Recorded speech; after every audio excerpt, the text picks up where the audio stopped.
Hey everybody, Silver Skull Gamer here again for the second part of my Land Raider Ares painting video. And this stage we're just putting some Vallejo model air gun on the Flamestorm cannons via brush. Um, and what I have to say about this is I should not have glued these sponsons together um, and assembled it like this and then tried to paint it.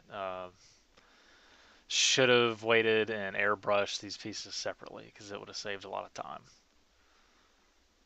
Um, and then on these tanks, I went and I tried to, well, I did paint the banding straps that hold the tanks together with the metal, the gun paint, and then I tried to go back and paint them orange, and of course then I had to go back and retouch up the silver on the tank. So should have just painted them orange with the airbrush and then painted the metal straps or banding, whatever you want to call it.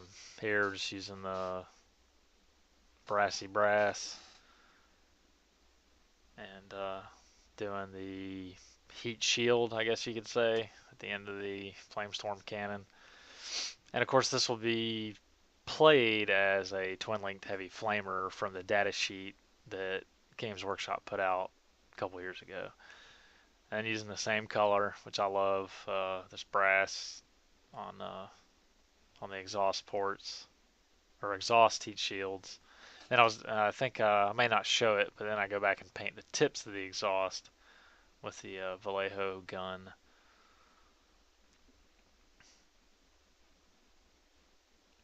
We're painting those fans. I guess they're exhaust fans to expel all the gases when they open the giant breach of this cannon inside the tank to reload it. I gotta turn those fans on and suck all that gas out of there. Even though Space Marines can pretty much breathe anything except the vacuum of space. But, you know, no need to be unnecessarily unpleasant inside, I guess. And once again, it's Vallejo gun. I guess I kind of rely heavily on that paint. I just find although if I had more of it, I'd probably use it more the black metallizer or metallic black. That's a pretty good dark metallic paint. And here we go, starting to paint all the rivets. There are a lot on this, lots of rivets, so we'll just cut the rest of that out. Now here you can see these are the Tichy Train hex bolt, hex bolt heads. I wanted to try them out, and I figured holding the sides of the Dozer blade on is probably requires a beefy enough hardware that I could use them on the side there instead of just the little rivets everywhere else. And then these are the I think half 0.5 millimeter rivets along the top. So just painting those with trusted Vallejo gun, model air gun.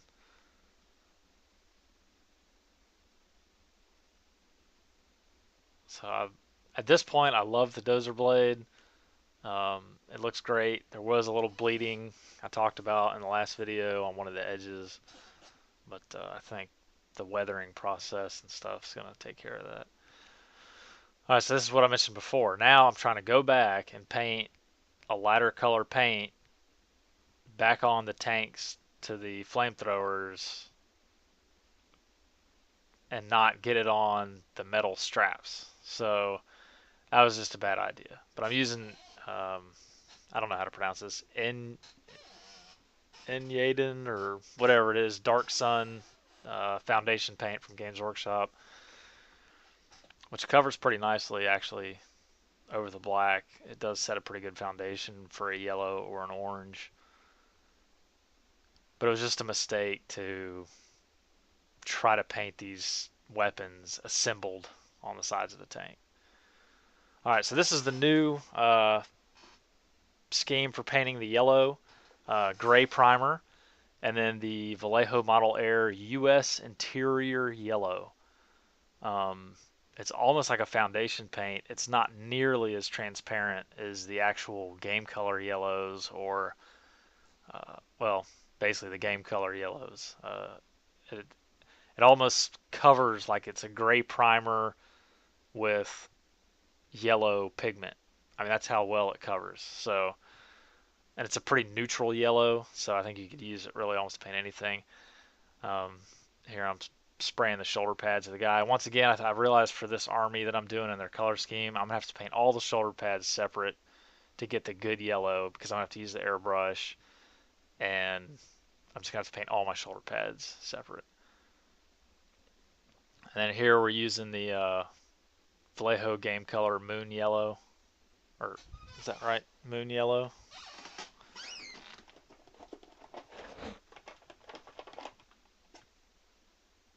I'm sorry, Sun Yellow. My bad. Yeah, Sun Yellow. Sorry to go check. And then here's the assault cannons. Just painting those with Vallejo Model Air gun. Again, I go through a lot of that stuff. Just painting those separately, so that was a good idea. Should have done that with the other weapons. I love the assault cannons. I love Gatling guns. Doesn't matter what, if it's a video game, a model. I just love Gatling guns.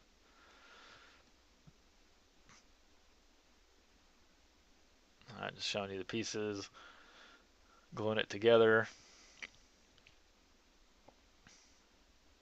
A little bit of super glue on one piece. I put the other piece in that doesn't have glue, and then put the glued piece, press them together. The little glue squeezes out, so I like to use a toothpick to spread the super glue around. And here I'm gluing the side armor on. And the problem with my mounting system is there's no notches or studs to kind of make it line up. It's a guessing game, and once again I'm using super glue, which definitely has its disadvantages of quick drying. And I notice when I put it on that it's at an angle, and I try to see if I can move it, and I'm like, oh, it's on there tight. So it's lower in the front than it is in the back. So then I have to go and try to get the other side to match. Doing this all freehand, once again with super glue, which is very quick drying, seizes up tight, especially on painted things. And then of course I notice that nope, they don't match. So off camera, I go and rip off one of the sides and reglue it.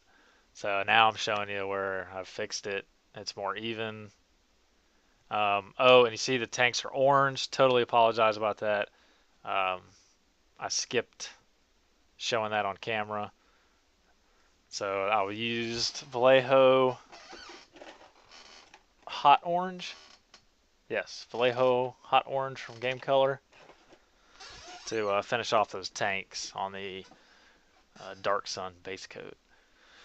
Here's the Bad Black wash, used heavily. I'm trying to get the spots. I end up doing kind of multiple layers, and so I'm trying to get it thick on the spots that I think it should be darker, like the rivets and the recesses and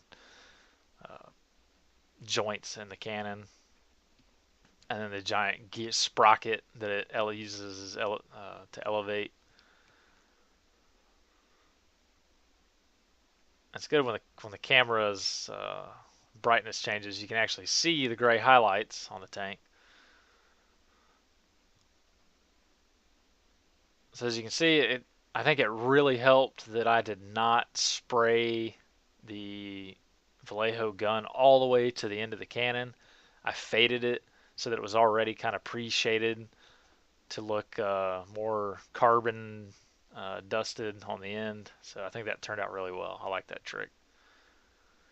And just putting Bad Black basically over all the metal surfaces. The vents, the fans, You can see the tips of the exhaust did get painted gun color, gunmetal. Just nice heavy wash of Bad Black all over the place. Um, I have to say I am looking forward to trying the oil-based washes on my next big project because although I do like Bad Black, sometimes it doesn't behave well or dries like really fast, and it doesn't fade. It leaves like stark hard lines. I don't know if there's a way to fix that. Maybe thinning it and doing like thinning it down a lot and then layering it. But that's a lot of work. So I don't know. Yeah, my use of Bad Black kind of fails on this tank, and I'm not really that happy with it. Uh, as you'll see when we get to later on in the video where I start washing the yellow areas with wash. Oh, there's a dog. All right, here we got Ashburn Blue wash. I think this turns out pretty well on brass weapons like melta-guns, flamers. So you start with a blue wash. I think I got this somewhere off of Daka. It's pretty easy and it looks good. So you do the blue wash like halfway down, and then you go back with Bad Black. Okay, well, I'm trying to darken the tips of the assault cannons by giving them like a second and third layer of Bad Black on the ends of the assault cannons, so that the tips are darker. But I'll probably end up doing a little pigment on all the weapon ends and exhaust, anyways. So then we do. This is a pretty thinned down Bad Black, and I found out. Not sure if it's due to not enough drying time or what, but I think it's on this cannon. When I was actually trying to put Bad Black on, some of the Ashburn Blue wash like chipped off, like the brush like pulled it off. So there's like spots where it's blue, dark blue because it has blue and Bad Black, and then all of a sudden there's a lighter spot because the blue wash pulled off of it in a chunk and a flake, and then so it only has a little bit of Bad Black on it. So not sure what happened there. So one of the cannons looks a lot better than the other if you look up close. So here's Bad Black, the newer pot, which is a lot thicker. This is one of my wife's makeup sponges things, I guess. So I'm trying to clean up the wash so that it stays in the recesses, and there's not really any wash on the actual extra armor, but it comes out pretty dirty looking. And I guess I don't know. You guys can tell me whether it looks good or not, but I don't know. I'm gonna be honest. Overall, at this point, I'm not that thrilled with how my painting's turning out on this tank. This technique here was kicking my butt, trying to use the sponge in the right direction and try to pull off excess wash without pulling it out of the actual recesses. So I'd have to like go back 2 and 3 times sometimes because I'd keep pulling the wash out of the cracks and crevices. All right, here's a sponge method with Vallejo gun paint. Try to get the chipped paint effect on the Dozer, my beautiful Dozer blade. Um, you can see I actually went back and I've already painted a little metal in the bullet holes, which I didn't get on video, but it's not that big a deal. I just painted gun in the bullet holes. So I was a little heavy-handed with the sponge. It's just some pluck foam from my portable warfare army transport bag trays, and I just think it's too heavy. The blotches, too many are large. I don't know. I don't think it turned out that well. Not as good as my first one, to be honest. I'm gonna try to go back and line the chip paint areas with black or dark gray so that it looks like it went through to the primer and then the metal, and maybe try to add some rust. Because I don't think it looks that great. I think it looks Well, it looks like what it is. It looks like I just got a sponge and just jabbed a bunch of paint on it. That's what it looks like to me. I don't like it. I think I ruined my beautiful Dozer blade, to be honest. So I think I went with too heavy. And even here on the sides, it's just I don't, I don't know what it is. I think I just screwed it up. And it's also I should have put more thought into the direction stuff would scrape up the Dozer blade. There's really it's just a bunch of random blotches. There should be more of a actual direction, a cohesive look to the paint chips. So there's a lesson learned on a beautiful piece that I'll probably never make another of. Oh, depressing myself. Okay, so doing the rest of the tank with the sponge. Clearly not on camera though, but trying to get the bottom. Okay, here we go. There we go. All right. So getting the bottom of the tank, which would clearly get chipped up, probably the worst.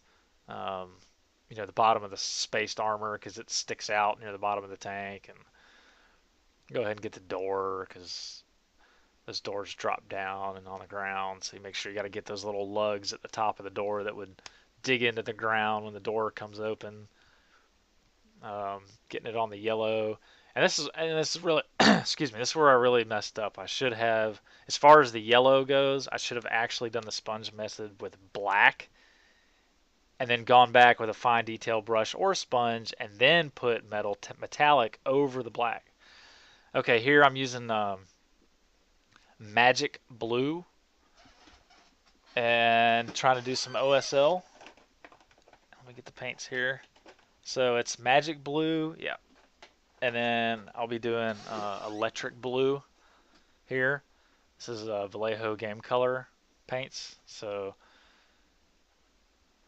like I said, so first I base coated the lenses in ultramarine blue, and then Vallejo Game Color, and then did the first layer with magic blue of OSL, then do electric blue. I believe this is still magic blue though. Yeah. And oops, should have cut some of that video there. All right, here we go. Or no, that was electric blue. Right, that was electric blue. And then here's the final, which is ice blue. And that was almost a disaster because I turned my air pressure down too much, and the paint was actually just kind of splattering out. So it was a little too thick, a little too low air pressure. So it just kind of splattered out. I turned it down to like 10 psi. Didn't work out too well. But, I mean, got the job done from a distance. So here's some pictures of where we're at now. Like I said, I'm kind of happy with the OSL, but on the whole, I don't know, I'm just not that happy with it. So hopefully I can fix this thing up for the final part. But I appreciate all you guys watching. Please subscribe. Please give me a thumbs up. Helps me out. Appreciate it, guys. See you next time.